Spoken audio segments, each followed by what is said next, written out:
Olá pessoal, tudo bem? Eu sou Fernando Galizia, sou professor da Universidade Federal de São Carlos na área de música e estou aqui hoje para conversar com vocês sobre música erudita ou música clássica. Estou falando de vocês aqui da pandemia, então estou gravando esse vídeo aqui em casa, com celular, com notebook, num esquema não muito bom, mas espero que dê para vocês entenderem, tá bom? Primeira coisa que a gente tem que falar é música clássica ou música erudita? Qual que é a diferença? Todo mundo fala música clássica se referindo à música erudita. Na verdade, a música clássica é um tipo de música erudita. Música erudita é aquela música que é orquestra, que é tocada em teatros, que vem da Europa, que a gente tem na nossa cabeça como senso comum.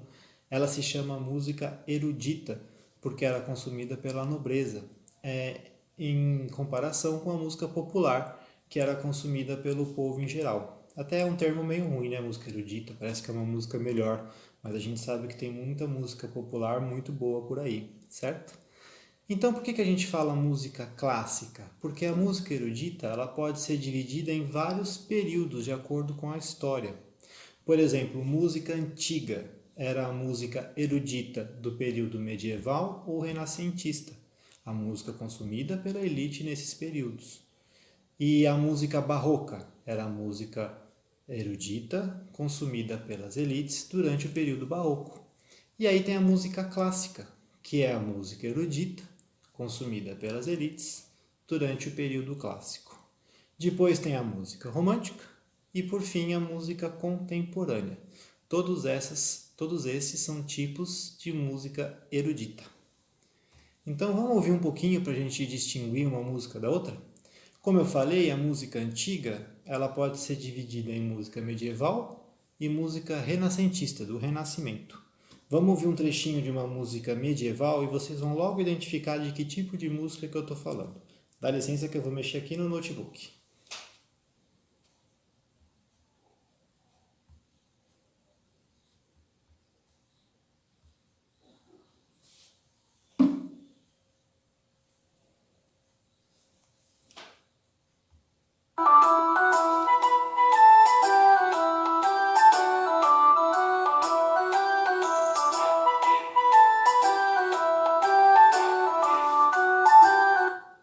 Essa é a música medieval, é aquela música que a gente pensa nos filmes, né? Que tem um monte de gente dançando naqueles bailes.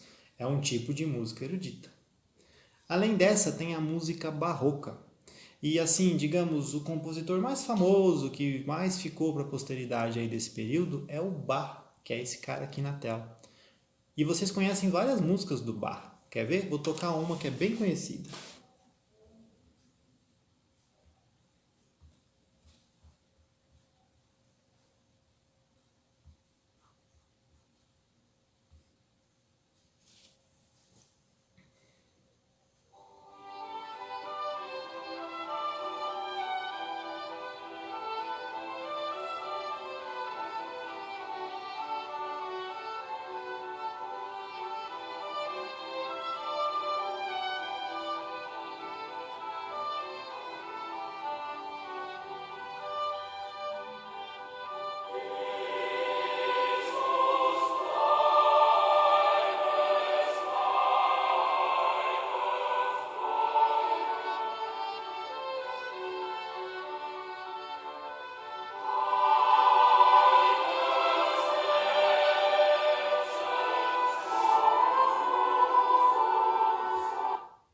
Então essa é uma das músicas de Bach, conhecida como Jesus, a Alegria dos Homens. Uma música do período barroco, um tipo de música erudita do período barroco. Depois dela vem o período clássico, que é o nome que a gente mais confunde com a música erudita. E talvez o compositor mais famoso, digamos assim, do período clássico seja o Mozart, que é outro cara que a gente conhece um monte de música dele. Quer ver?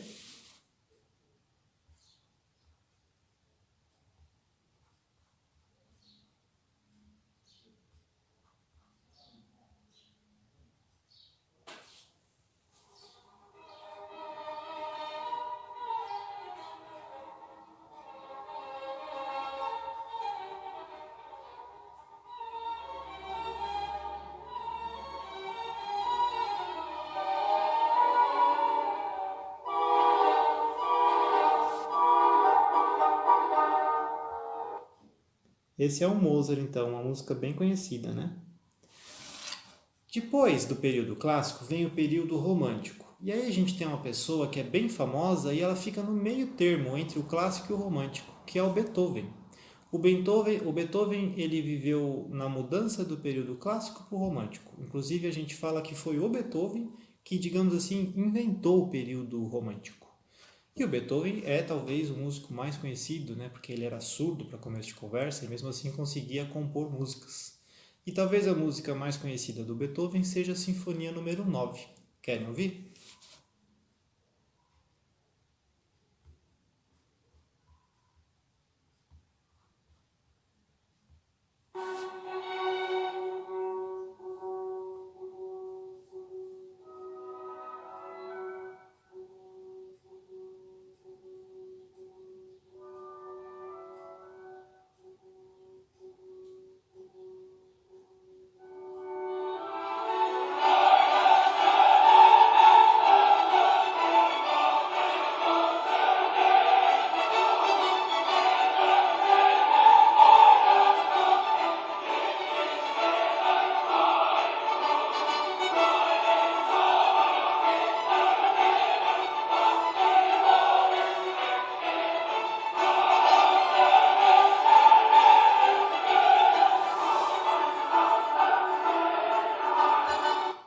Então esse foi o Beethoven.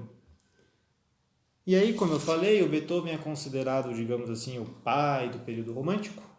E um outro compositor do período romântico bem famoso é o Wagner. E tem várias músicas do Wagner que a gente conhece também, que ficaram conhecidas até os dias de hoje. Vamos ouvir uma para a gente ver como que é o período romântico?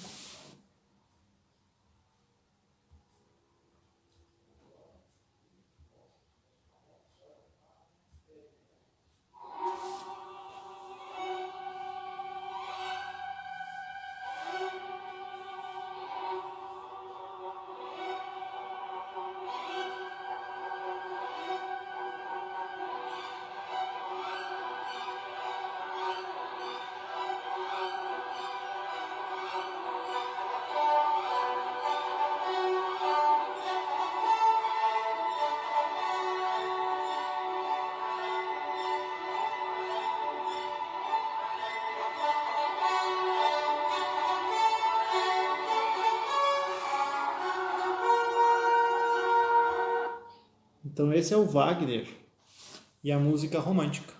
E o último período da música erudita é a música contemporânea, que vem até os nossos dias de hoje, que também é uma música que a gente conhece, aquela música bem malucona, sabe? Parece que não tem pé nem cabeça.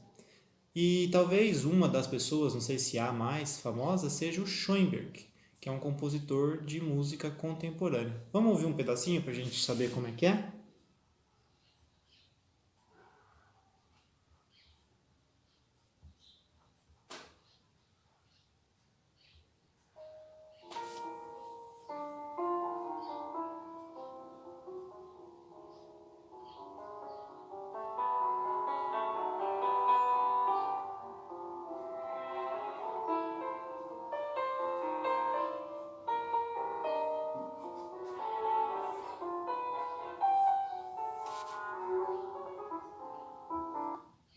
Esse tipo de música, ele é bastante usado em filmes.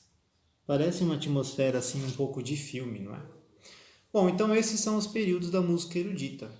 E geralmente, quando a gente fala de música erudita, a gente pensa numa orquestra. Então eu queria falar um pouquinho da orquestra para vocês. Os instrumentos da orquestra. Os instrumentos da orquestra, eles são divididos em grupos, que a gente chama de naipes. É como se fossem os grupinhos mesmo, sabe? E tem quatro grandes grupinhos: as cordas, os sopros de madeira, os sopros de metal, os metais, e a percussão. As cordas, como o próprio nome diz, são todos os instrumentos que são tocados por cordas, como o violino, a viola, o violoncelo e o contrabaixo. Percebam que o instrumento é sempre o mesmo jeitão, ele só vai ficando maior e o som vai ficando mais grave. Depois das cordas, tem os sopros de madeira, que tem esse nome porque os instrumentos são feitos de madeira: a flauta, o oboé, o clarinete e o fagote. A flauta hoje em dia ela é feita de metal, mas quando ela foi criada e por muitos anos ela era de madeira. Por isso que a gente classifica ela como sopro de madeira. E aí fica uma coisa estranha, né? É um sopro de madeira, mas ela é feita de metal. Paciência, hoje em dia ficou assim. Segue a mesma lógica das cordas, vai do mais agudo, que é a flauta, para o mais grave, que é o fagote.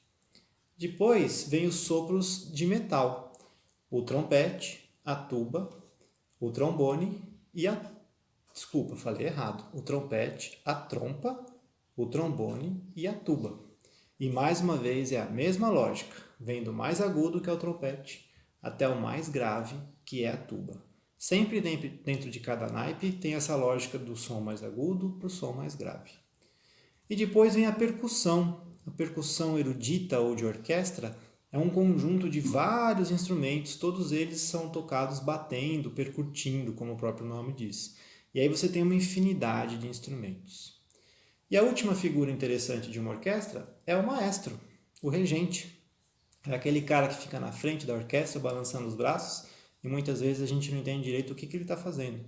Bom, ele está fazendo toda essa galera aí tocar junta, porque é muita gente, certo? É muito fácil a gente se perder dentro daquela barulheira toda, digamos assim. Então esse cara é responsável por manter todo mundo na linha, todo mundo tocando certo, na hora certa, do jeito certo. Além disso, ele também dá a interpretação da música. Ele faz com aqueles gestos, se ele quer que a música seja grandiosa, tenha um caráter grandioso, ou se quer que a música seja mais um caráter mais intimista, alguma coisa assim. Essas duas coisas o maestro faz. Foi isso então, pessoal, um pouquinho de música erudita, espero que vocês tenham gostado e espero que a gente se veja de novo em algum outro vídeo. Até mais, tchau, tchau!